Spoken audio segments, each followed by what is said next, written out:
It has to be said that the first year of His Majesty the King, King Charles III, and his Queen, Queen Camilla, has been nothing but busy.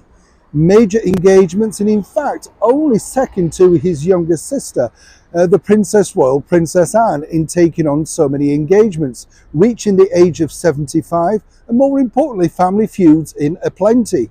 But in this brand new documentary, we get this wonderful opportunity to go behind the scenes, quite literally, of the gates of Buckingham Palace and find out exactly what makes our brand new King and Queen tick, and more importantly, can they survive?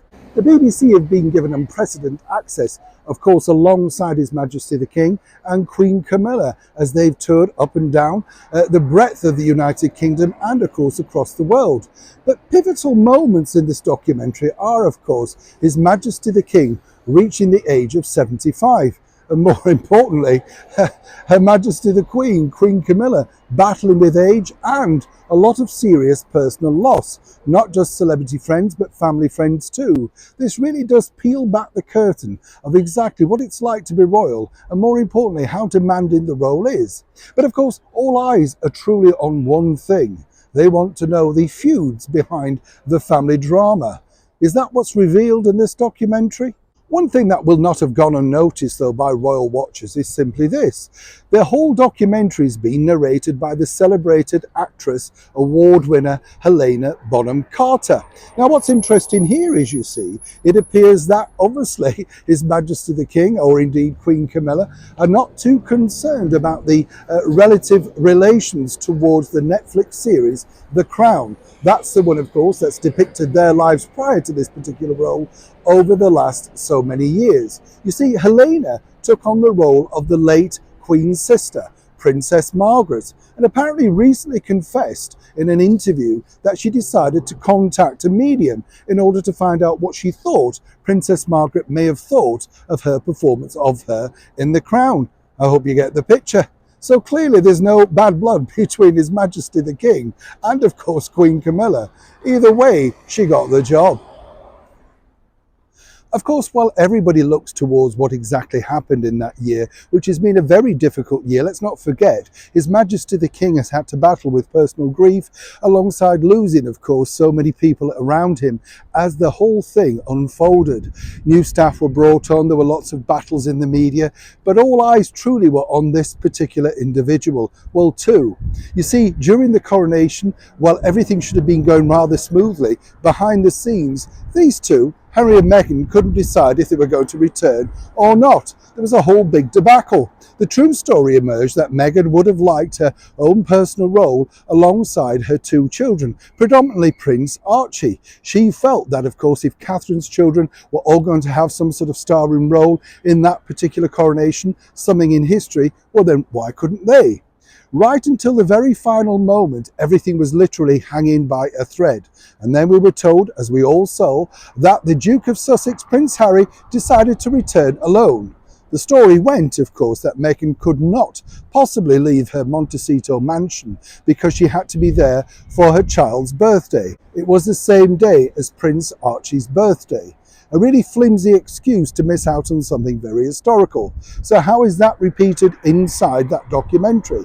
Well, there are one or two fleeting glimpses of Prince Harry, and it's a shame really when you think about it, because he should have had such a starring role. After all, the youngest son of the king, alongside his elder brother, Prince William, who one day will be king, well, he must have felt twinges of embarrassment. He didn't stay around long enough to have drinks behind the scenes, which of course is detailed very well inside this documentary. It's a fascinating insight really into what went on. I think a lot of royal fans will truly enjoy seeing behind the scenes of the horses and the carriages and all the sort of spectacle and pomp and circumstance that we do so well over here in the United Kingdom. Of course, the downside was this, and this is the real bit that we do get to see. The moments where King Charles realises, and I think you can see this in his eyes, that this is now a reality. It's not simply stepping into a job for a few hours. He knows that this is the destiny that he's been looking at all of his life. And at points during the documentary, you truly can get a feeling that even he was not necessarily fully prepared for everything coming his way. So what do we learn about His Majesty the King and the Queen? Well, we learn that they are very much people. You know, they go out their way, they want to interact, and they definitely want to meet the public. What's fascinating, which comes over and over again, is just how hard-working Her Majesty the King is. I mean, he's just very busy all of the time. And a lot of people say, oh, he's wealthy, he's privileged, but he does work very hard on behalf of the nation. There's no two ways about it. You know, he's not sitting at home on a night watching television. As for Queen Camilla, you can see that this, some might suggest, would be something of a rehabilitation exercise. This was very, very difficult for her because, as a lot of people pointed out, you know, she knew the destiny, but she never actually thought, even in her wildest dreams, that she would become the Queen. What's really fun is actually seeing inside Buckingham Palace on the day of the coronation, and just how unsure and nervous Queen Camilla was, not just literally of the coronation, but stepping out onto the balcony, as she pointed out, wearing a very heavy crown. It must have been really traumatizing, wondering if it would stay on or if indeed that could become the picture of the day. Now, behind the scenes, we get to see that King Charles is, if anything, a bit of a giggler. There's a wonderful point where he has to remind the Archbishop of Canterbury, the Reverend Justin Welby, a man who lives here at Lambeth Palace, about his words. He forgot them, King Charles didn't.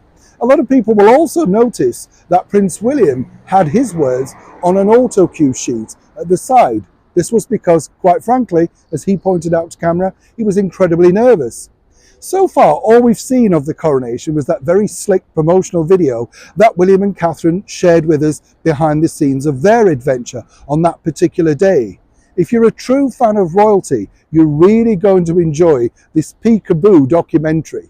But as ever, there's a tinge of sadness because what should have been a full and frank and family event with all members of His Majesty's family around him, well, sadly, as we all know, that wasn't to be. A lot of people felt that without Harry and Meghan there wouldn't have been any Stardust. But as we saw all the celebrities arriving at Westminster Abbey on that cloudy, rainy day, way back in May the 6th, which seems so long ago, but yet actually isn't, it shows what a magical day it was in history. And more importantly, I think this documentary, if you are Prince Harry, the King's youngest son, you'll truly realise what you missed out on, and an historical part of your father's history, and more importantly, your history.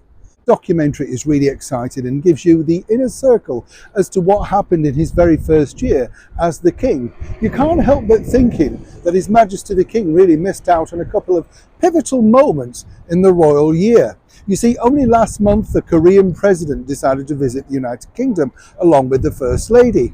Now, I saw scenes outside Buckingham Palace that were literally unprecedented for a long time. That's because it got leaked out that members of the K-pop band Blackpink had hit town. Oh yes, and when you saw all the fans outside really excited and couldn't believe it, and then of course the icing on the cake was Blackpink went and picked up, of course, an honorary award from His Majesty the King, cementing their success not just here but around the world. This was a very clever move by the President and His Majesty because it got the whole event talked about, quite frankly, around the world. But it's not really covered too much over on this documentary. This is more of a serious piece. Another thing I think they missed out upon was Catherine, the Princess of Wales, her brilliant Marilyn Monroe moment. This one, you know, where she emerged arriving at Buckingham Palace in this wonderful Catherine Walker red cape. Oh yes, so sensational were these pictures. They were beamed around the world, and we saw for the very first time a flash of royal leg. Now, Catherine, you see, actually broke a lot of royal protocol on this particular picture, because what we're seeing now is a more independent, free, young-spirited woman making her own fashion choices. And more importantly, we're not seeing Catherine wearing unseemly flesh-coloured tights, something that our late monarch, Queen Elizabeth, insisted on upon all royal occasions. So has Catherine broken a royal rule, or did this, in fact, eclipse, some might suggest, the visit, even knocking their band, Blackpink, off all of the front pages? It was enough to make Meghan Markle over in Montecito see red. But sadly, this isn't included in the documentary. I think they missed something there, don't you?